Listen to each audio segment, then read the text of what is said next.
Hey kids.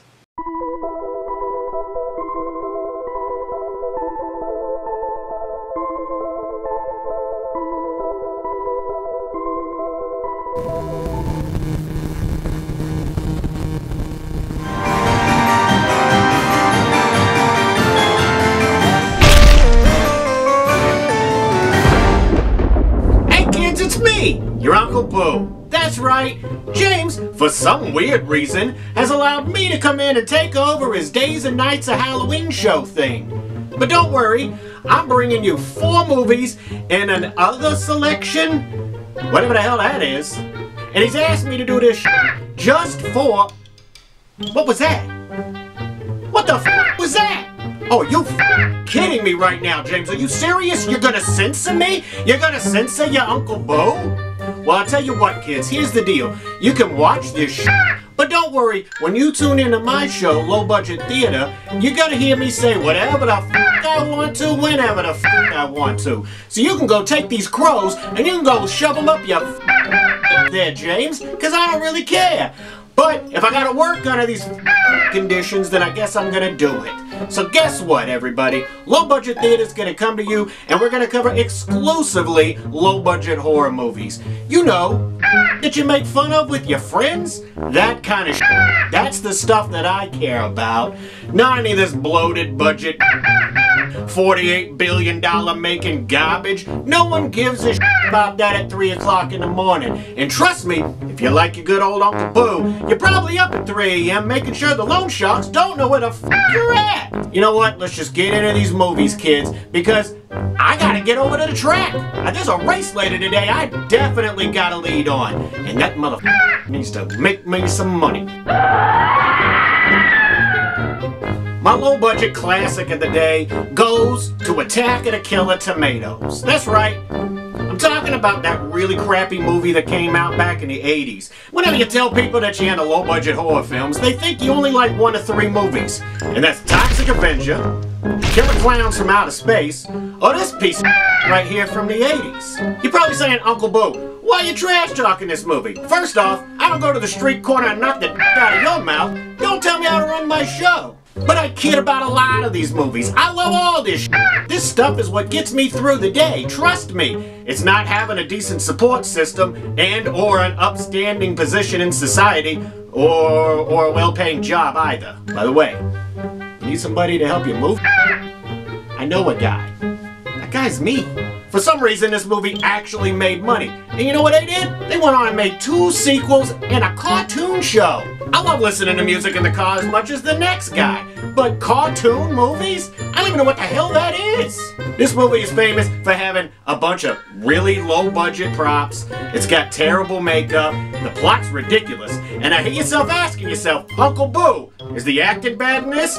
You bet your sweet ass it's bad in this. And it don't get any better because George Clooney's in the sequel. So far as tomatoes go, I think that this particular film is a little bit rotten. And that's not to say that this movie inspired the Rotten Tomatoes website, but I will say that this is America, and I'd sue their But I owe a lot of people money, so, but watch the film. Or don't, I don't really care. But if you want me to pick a low-budget, classic film, I guess it's Attack of the Killer Tomatoes. The one thing this movie does have going for it, it's got a kick theme song. I need a cigar. My overlooked horror movie of the day is a movie called Hide and Creep.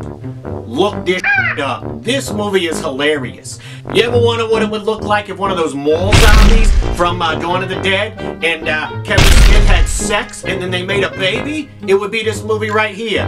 Only this movie would be set in Alabama, which may not seem like much, but trust me, the whole plot of this movie is revolved around the fact it's in Alabama. Because the entire time they're dealing with an alien invasion and a bunch of zombies showing up, everybody's calling into the news to tell them to turn the Alabama-Auburn game back on. I'm gonna tell you one thing, Alabama, you got your priorities. Not my personal priorities, because usually I split the out of a place whenever I can get the hell out of there. But you're willing to hunker down, you got plenty of guns, and you know what? You probably got plenty of booze, and you know what you really want? You want that Iron Bowl game, obviously. And that's what this movie is about. Trying to deal with zombies, trying to deal with aliens, and trying to deal with the fact that the news station just wants to put on news. No one cares. Put the football game back on. My next movie is called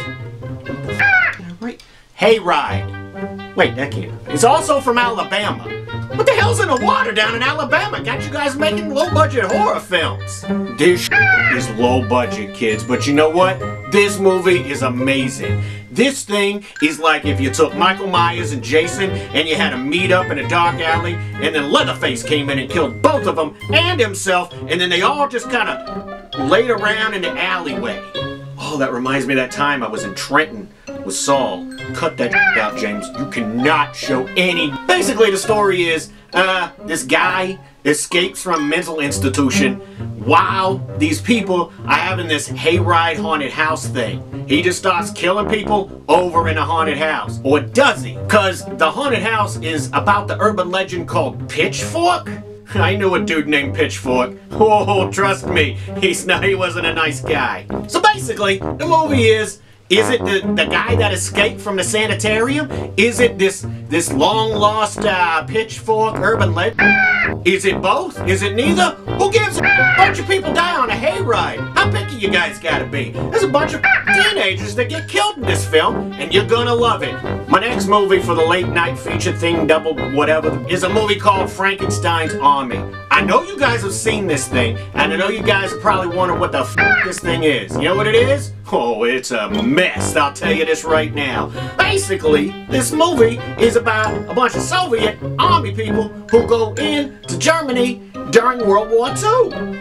But instead of them trying to like infiltrate this or spy on that, they're trying to get Frankenstein's ancestor, who's been building some crazy in his basement, to work for the Soviets. And if he don't want to work for them, they're gonna revoke his library card, if you know what I mean. Seems like Frankenstein's ancestor has been taking robots and machines and coffee makers and blenders, and he's like hooking it up to people and bringing them back to life. So they're like zombies and robots.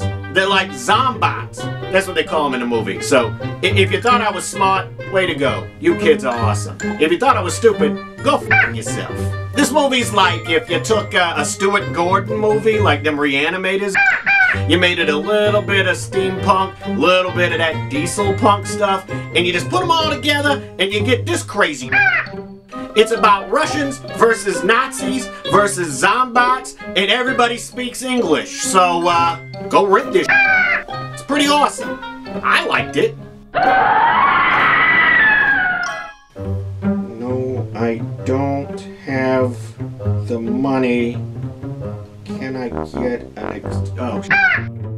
My Halloween and the other things is going to the documentary called American Scary. American Scary is about what I am. It's a horror host documentary where it goes back through the history of horror hosts. You get to see Gordon Hall, you get to see Zachary, you get to see Spicoli. They cover everybody from Vampire to Elvira, and they even touch on that new kid, Joe Bob Briggs. It's a love letter to what it is that I love, which is hosting a horror show, where we get in and we interact with the audience, and we listen to what you say, and then we say what we think about the movie, and we hope that it's funny. So hopefully you think what I'm saying is funny, and if you don't, give me your address in the comments and I'll come over there and I'll straighten you out. Why don't you watch it?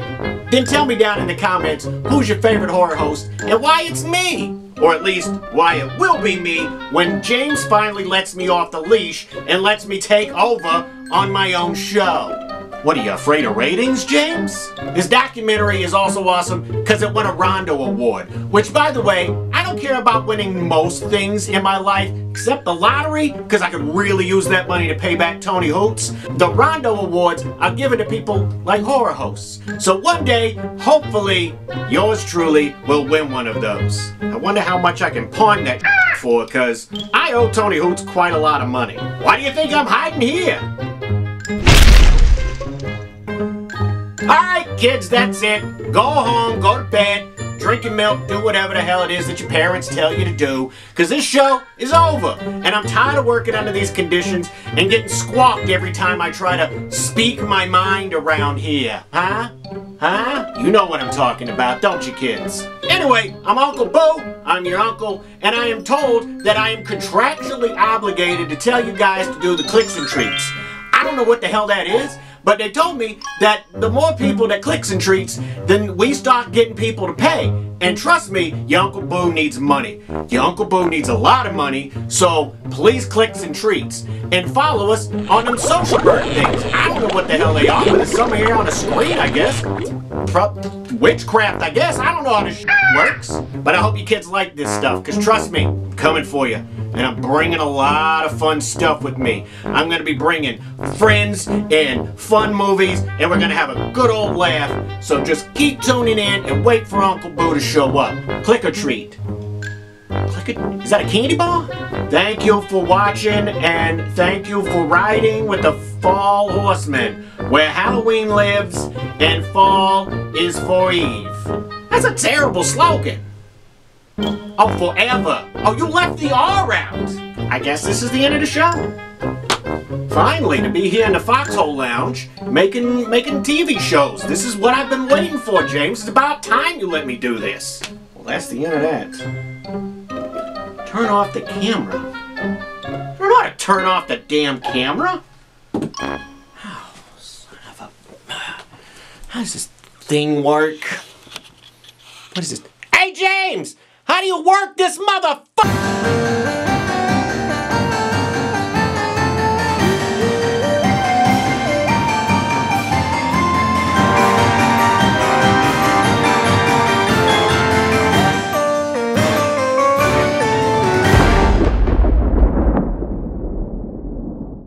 Have a good bath. I will. Enjoy that. Water ain't cheap.